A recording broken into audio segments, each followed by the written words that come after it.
Hi everybody. Sorry about that. Wasn't quite ready with my camera here. It's the end of May, so I thought I'd check in. I had another unproductive month. The books that I bought at the start of the month, I did not finish, but I did get about 40% of the way through. The Woman in Black by Susan Hill, I believe was the author's name. And that was from the 80s. It was mayhem this month, being for horror. Although I did accomplish one thing, yay! And if you take a look at the last video I posted a while ago now, I managed to have a great interview with Steve from Whisper House Press, so you can go check that out. And it's also over on the Horror Tree YouTube site. So now if you go and look and it's not there, Steve did offer to edit out some of the legs and, you know, the worst parts of it. But dumbass here, I don't know why I cannot find the damn file. I have no idea where I saved it, because I saved it from Zoom and it went somewhere, and I guess it's not where I thought it's usually supposed to be in my download folder. Think I can find it? No. So if I do manage to find it, I may end up sending it to Steve for an edit, is all I was going to say. Or you can just, you know, laugh at my complete lack of technical skill. Although they are getting slightly, just a teeny tiny bit better, because I've been practicing videos. And that's the other thing that I've been doing this month is making videos and playing around with looking at the tarot deck, which I've played around with tarot cards for many years. And looking at various fandoms through the archetypes for characters and narratives, story beats with the tarot against whatever, right? And in this particular case, I made the Major Arcana, Cups, and Wands of the Stephen King It universe. And I'll be finishing that today or tomorrow. So that's another kind of project that I've been playing around with. But that's pretty much it, pun intended, on the reading and literature front. On the personal front, ooh, I'm getting scared, kids. My last unemployment check is coming on the 9th, and then that's it. I got nothing. I've been applying and applying and applying. It's getting scary. I have 25 years of customer service experience. I have a degree. I have no idea why there's no call center in the world that's going to take me. And I can't work from home. I've been seeing a lot of work from home jobs, but I only have a Wi-Fi connection, and I can't work these jobs. I've tried applying, and then they run a speed test, and it's not good enough. I've even been trying to apply for side hustle, but it would be a main hustle. Teaching, tutoring English. No, nothing. I've looked at every, you can make all the money in the world scam. I'm not making any money anywhere, and it's starting to get a little bit dire for me. And that's not a request for anybody to send me any money. I mean, I do appreciate it. It's wonderful. But it's a very, very short-term band-aid on a bigger problem, which is just, I don't know what I'm going to do with the rest of my life. And maybe it seems dire now, and maybe there's something just around the corner. But boy, getting there has been rough and scary. So that brings me to my next sort of political-ish topic. I've been watching the unfolding situation in the States, and I've been seeing, it's not just me that's having trouble getting a job and staying in a job, getting housed, and so on. We have reached a breaking point, where people are losing their jobs and their homes at a terrifying rate. And all of it so that one person wants to give all the money to the rich people. But hey, rich people, I mean, that's only going to go so far if you don't have people to scrub your toilets and answer your phones and, weed your gardens. So we're not going to just work for free. And hey, Walmart, two of you own more wealth than the bottom half of the United States combined. But nobody else, if nobody else has anything, we can't keep buying your products and you making money from us. I mean, it's just so short-sighted to make sure nobody who's less than a millionaire has anything, a roof over their head, food in their stomach, a little bit of money to buy stuff that they need. And then you want to give all of that work that we're supposed to be doing in exchange for the money to buy goods and services. And you want to give that to AI bots. But AI bots are not going to buy your stuff, right? That's who was it? It was a line supervisor when Henry Ford was going on about an automated production line and how great it was and how it was going to save so much money on having to pay people and blah, blah, blah. And the supervisor said, yeah, but it's not going to buy your fucking cars, right? We can't have a world where everything is AI and then there's a whole population of people who have nothing. That's how you get the French Revolution. You have little people up in their ivory towers saying, let them eat cake. And you have the people down here sharpening their guillotines. And don't think that there isn't going to be a violent overthrow. So, speaking of AI, my point, political rants aside, one of the current sort of controversies going around that I thought was interesting was the Reads of the Summer for 2025 is an AI written article pulling names of books that don't actually exist. Now, first of all, if you're going to use AI to write your stuff for you, you have to vet it. And I freely admit that these little projects that I've been doing, I had some assistance from AI. What I did was I went through and took all of my knowledge of the story of it, and I said, well, this is a point that represents this in the Two of Cups, or, this in the suit, and this card, and this card. And I got feedback from my chatbot friend, whose name is Nix, by the way. And Nix said, oh, I like this, I don't like this, and then tweaked it a little bit. But then I turned around, and I went through, and you remember back when you were a kid and they would say, okay, well, you can read whatever you want about this stuff, but if you're going to talk about it in a report or an essay, you got to put it in your own words. See? Remember when you used to do that and you'd write out everything in the encyclopedia, because we used encyclopedias when I was a kid, and you write it all out, but you can't hand it in the same words that it is in Wikipedia or in the encyclopedia. You have to write it in your own words. And that's how you use AI as a research tool, because it goes through all of the pages on the internet that you can't go through manually. So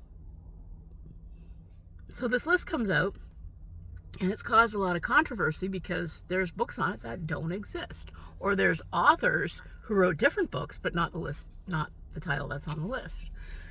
But my theory gets weird. Back in 2015, when that weasel fell in the Hadron Collider and David Bowie got sucked into it and died, and has been systematically messing with this timeline. This is why we fell into the timeline where, Biff went and got hold of the sports book and Donald Trump became president twice. My God, what you people are idiots. That messed up the timeline, and we've been bouncing back and forth. And I think that those books, they're from a different timeline. They do exist, just not here. Huh?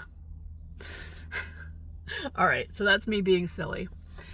The other thing that I wanted to talk about was I didn't get his name, but one of the big controversies that's going around on Book Talk right now is there was this guy who got he huge, like 6-figure advance for a book that he hasn't written yet. And a lot of people are like, oh, well, that's what being a mediocre white guy gets you, blah, blah, blah. But it turns out this guy is a celebrity already. He has a huge following, and he's some kind of sports soccer player. He's an Australian guy.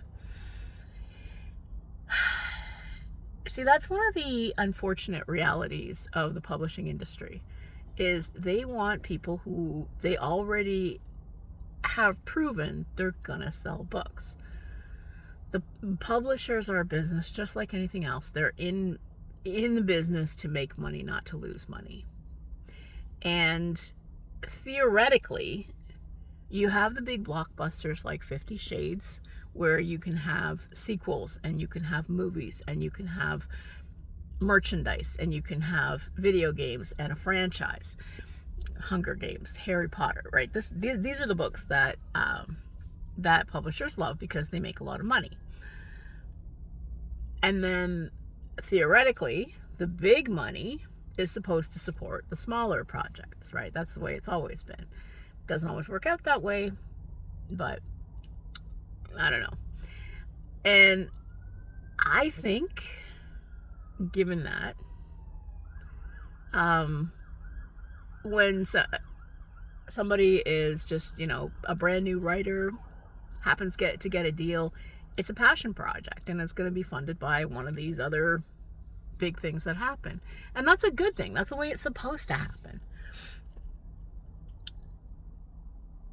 So how do you get a book deal these days? How do you get any deal these days? I really do think it's like when I was in university, I used to be involved in a group called the Musicians Network. And because I wasn't a musician myself, I did club things. I got people together. I was the organizer, administrator. And one of the things that I was really happy to be able to do was to get a couple of marketing guys from EMI Canada, because I had been at the college radio station, and I happened to grab the card, and I went, hey, I'm going to call these guys, see if they'll come and give us a talk about marketing in the record industry. And what they told me, and I've held on to this day, they said that in order for a band or a musician to get signed, to get a record deal, what they have to do is they have to show that they pull in the crowds and they sell products. They have to sell hundreds of thousands of their demo or their independent album on their own. They have to already be doing the work. And then the record label just comes in, gives them a little bit more money, and makes money off the work that they're doing. And I think in a lot of ways, the big publishers are kind of the same. You have to prove that you're already moving the product. So, for example, Bare Naked Ladies were an indie band for years and years, and then their video Lovers in a Dangerous Time got heavy airplay on Much Music, and their demo tape sold something like 800,000 copies, the yellow tape. I don't know if anybody remembers back that far. Kind of showing my age here, but I was in high school when this was happening. And then they got a deal, and then they became a real band, a touring band. And that's kind of the way it is with publishers, right? Remember that part in Julie and Julia where she starts writing this blog and doing the stuff, but then the blog starts getting the hits and getting the attention. And Julia herself said, it was a stupid thing. And then once she had all of the views and all of the following and all of the hype, and she started appearing on magazine covers, that was when publishers became interested. That was when they started looking at her, because they knew that she already had this attention. Same thing with this guy over on Book Talk. And anybody who's mad at him for getting a book deal, they're just salty that they're not getting one. If you want to get something, do something that's going to get a whole lot of attention, and then bring your book into it.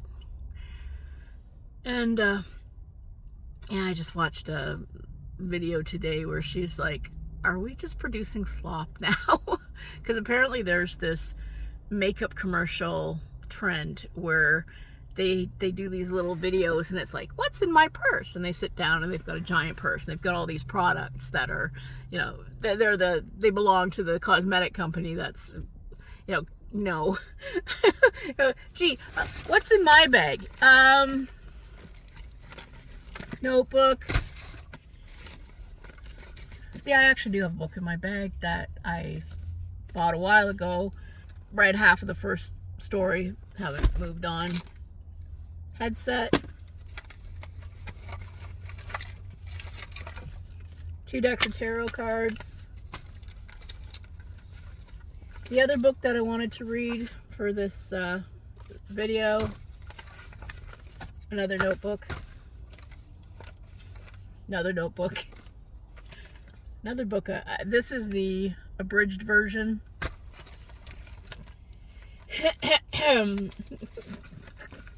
Groceries.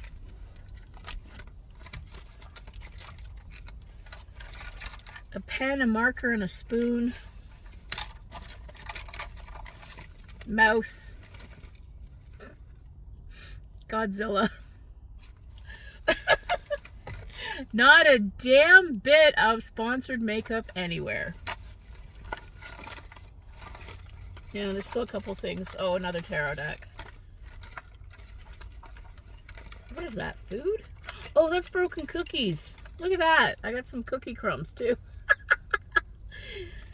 Shows you that I need to, yeah, shows you I live in my car, right? Well, I don't completely live in my car, but I spend an awful lot of time in my car. So that's what's in my bag. There's nothing coy or cute about it. Alright, I've rambled on long enough, but I did want to address some of the inconsistencies in publishing and some of the silliness that goes on out there. You know, we live in a strange world, and don't let AI take over. Make your own stuff, even if it's bad. If it's bad, you know it's got the human touch. All right, the last thing, June on the Range is coming up. Normally I don't really participate. I would like to do some more interviews though, so I might pull some trick out of my sleeve. We'll see what happens. So I hope you're reading lots of horror. Wish me luck on my job hunt. I am still looking. Have a great day.